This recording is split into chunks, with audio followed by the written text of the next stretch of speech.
back to my channel. If you are new here, hit that red subscribe button and be a part of our family. Today we're going to be doing a Q&A sit-down questions kind of update on Sylvio for you guys, because you guys had asked me some questions and I really wanted to answer them for you guys and just kind of like go over all the things. Sylvio's currently over there just playing. I'm still in my pajamas because it's Sunday and I don't want to get dressed, and yeah, I just really wanted to film this video for you guys, so let's get into it. All right, so the first things first, let's start with some of your guys' questions. I have them written down in front of me to kind of help me, guide me in the right way, because I am filming on my phone today and I really just wanted to get it out of the way. You're gonna hear Daniel Tiger in the background. I do apologize for that. Yes, I'm missing a nail, you know, all that good stuff. My life's a mess. Welcome. So the first things first is someone asked me how Sylvio was and how his tiptoeing was doing, and if we found out why my son tiptoes. So first things first, Sylvio's doing amazing. He's not really tiptoeing much anymore. If you guys don't know or don't follow my TikTok, my son has orthotic shoes.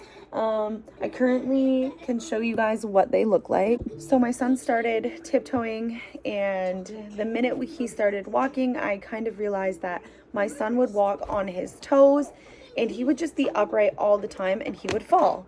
So I brought him to the doctor, and the doctor had the pediatrician that we have just always shrugged us off and told us that it was nothing and that he would grow out of it. So we said fine. My doctor had recommended that we get orthotics, and these are Sylvio's orthotics. They are basically shoes, but they have a hard front, and you guys can see he tiptoes because of this. Basically, this prevents him from tiptoeing. It's a hard top. And yeah, they're kind of expensive, but obviously my son needed them. We got them at a place in Windsor, or like it's Tecumseh, Windsor. The other reason you can tell he tiptoes as this, because his shoe goes up. The orthotics have helped tremendously. We have now wore them for 6.5 months, almost 7 months. And we've really noticed an improvement. He is to wear his orthotics all day long. Instead, the only times he doesn't wear them is nap time and sleep time. Right now he's not wearing them because he's wearing his footy jams, and we just woke up.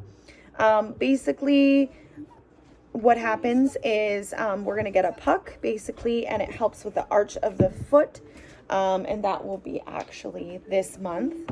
But yeah, the orthotics have helped a lot for our little guy. And he's actually barely tiptoeing now. He's kind of really grown out of it, which is a really good sign. Some days he just does it and my doctor thinks it's a sensory thing, and pretty much that's the update I have on that. Yeah, the next question you guys had was how's Sylvio sleep, because I used to talk on my TikTok and my social medias how Sylvio used to wake up every 3 hours since he was a newborn until he was about 2. Sylvio is now 2. It was just his birthday last weekend. Sylvio now sleeps, knock on wood, he sleeps amazing. He will have a 5-hour nap during the day. Sometimes if we let him, we do wake him, because if we don't, he doesn't go to bed till very late. He is exactly like his mom. He stays up pretty late at nighttime, even if we have him in a routine, but overall he's not waking up every 3 hours like he used to. The next question you guys had was how is daycare? If you guys seen my TikTok, you would know that we had a horrible experience with our daycare. Sylvio is currently not going to daycare anymore. I am home with him during the day and spending a lot of one-on-one time with him right now. He's doing very well. We're working on speech, language, all that kind of stuff. And yeah, he's doing very well. I'm sure you can hear him right now. He's angry. He has came a very long way since daycare, and I'm not going to really get into what happened with daycare. If you have my TikToks, you can go and watch. There's a story time on that. It's just a long thing story, and I don't want to be on here with the drama. You guys, I know I've changed my channel into away from drama and basically just the kids in an update, but yeah, that's basically it. So no, he's not in daycare anymore. Is there still jealousy issues between Adeline and Sylvio? Yep. Yep. Sylvio and Adeline butt heads a lot. He's 2 now, so he's very like, he knows what he wants. If he doesn't want to share with her, then he's not going to share with her. They do fight. Yeah, they do. But overall, Addie's a great, yuckies. Addie's a great sister, and she's super good with him. I have no complaints at all. Yeah, they butt heads, but eyes, yep. Yeah, basically they get along really well. Addie's just older and she wants to do her own thing. But sometimes she does like come and play with him, and that's super good. Is she jealous? Of course.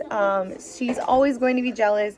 She was the baby, and then we had a baby, and she didn't really like it. But I spend time, equally with both the kids, and they both know that they're loved, and they both get their divided attention with mom and dad. So, like right now, Addie is currently with her dad. She's spending time with her dad, and I'm spending time with Sylvio. It's really hard, especially when school starts, which school starts next week. To kind of divide my time, we're currently looking into getting Addie an extracurricular activity and Sylvio one, just to kind of like keep them busy. All right, so that's pretty much like the questions I have for you guys. Now we're going to get on to the update, because that's the big portion that I've wanted to film and talk about. And I did film it a couple of days ago, but when I was filming, Sylvie had fallen and it was just a whole chaotic mess, and I didn't get to finish. So now we're going to do that. So Sylvio's update. So as you guys know, our little guy was born premature and had a lot of complications when he was born. If you don't know what I'm talking about, go back and watch our birth vlog and story time, and that will kind of answer some of your questions as to what happened. So basically, throughout Sylvio's 2 years of life, I had consistently been to the doctor because my son had complained, and I knew because he was pulling at his ears, all that kind of stuff, of ear infections. From the time my son was about 3 months old, my son every single month had suffered from an ear infection. When Sylvio was 6 months old, Sylvio suffered from a ruptured eardrum in the right, and then about a couple of months later, again, still consistent with the ear infections, we had noticed that we had another ruptured eardrum. So we've had 2 ruptured eardrums in that same ear. And I don't know if you guys know science, and if you guys don't know anything about the ear, a lot of infections and a rupture can cause a lot of damage to the ear. So I would consistently bring this up to the doctor, and he would just shrug me off and tell me kids get ear infections. I understand maybe they were limited of resources as COVID and appointments take a really long time. So when we went recently to our son's doctor appointment with his pediatrician, which he's not the best, okay? But he's been with Sylvio since he was born, so I didn't want to switch. My family doctor and him work in the same office, and they collaborate together. So anyway, I brought him to his appointment. They told me that my son did not have an ear infection. He did look in his ears. They were red. I was complaining of that, and he basically told me that he didn't have an ear infection. So I said, okay, fine. The very next day, my son spiked a fever of 104 and needed to go to the ER. I realized that my son had not only a ruptured eardrum again, my son had an ear infection. So the doctor looked in his ears and said that he could see the fluid, and then was immediately giving him a hearing test right away. Which, let me add, when Sylvio was born, Sylvio failed his hearing test. And because of COVID, because my son was a COVID baby, we had to wait for it to be rebooked. I'd call constantly to the hospital because that's where they have to be booked. No one would answer me. They had sent referrals over. They would say they had called and left messages. They did not. So we never got an appointment. So anyway, the doctor did a hearing test that day on Sylvio's ears because we were genuinely very concerned about the damage in his ears. We had recently had a doctor's appointment again and finally got a hearing test booked again.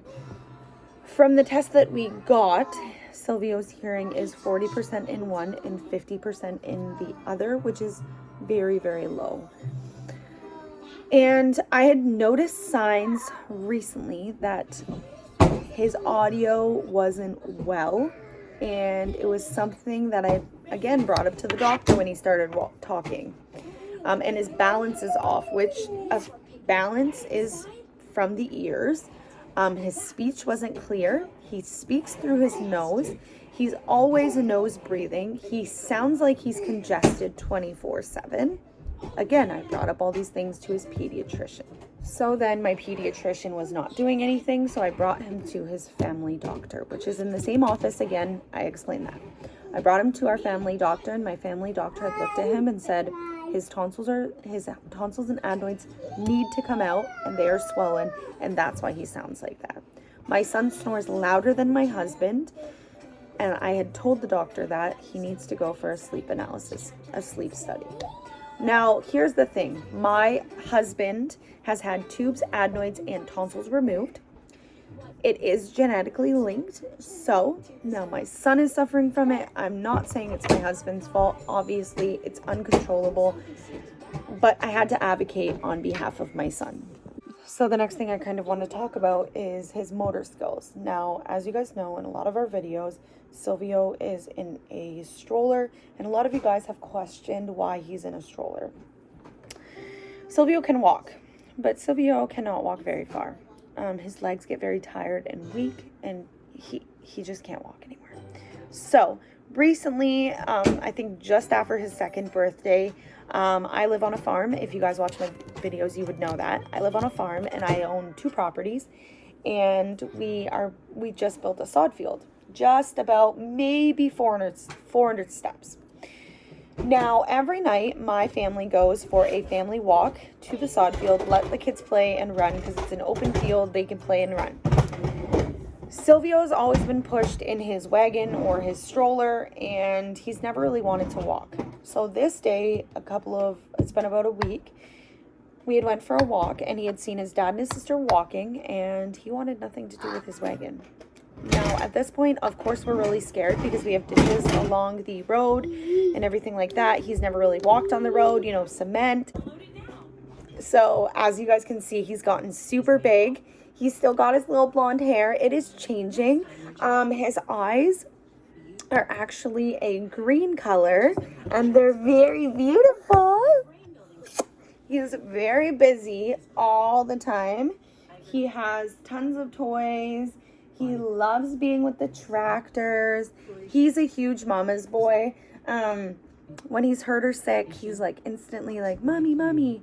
But when daddy's not around, he's always daddy, daddy, daddy. And then daddy gets home from work and he hugs daddy, kisses daddy. And then, yeah, basically he's a big adventurous boy. He's grown so much, and I cannot believe he's 2. I hope you guys enjoyed his 2-year update. Not much else is going on, but I hope you guys enjoyed, and we love you guys so much, and stay tuned for our next video.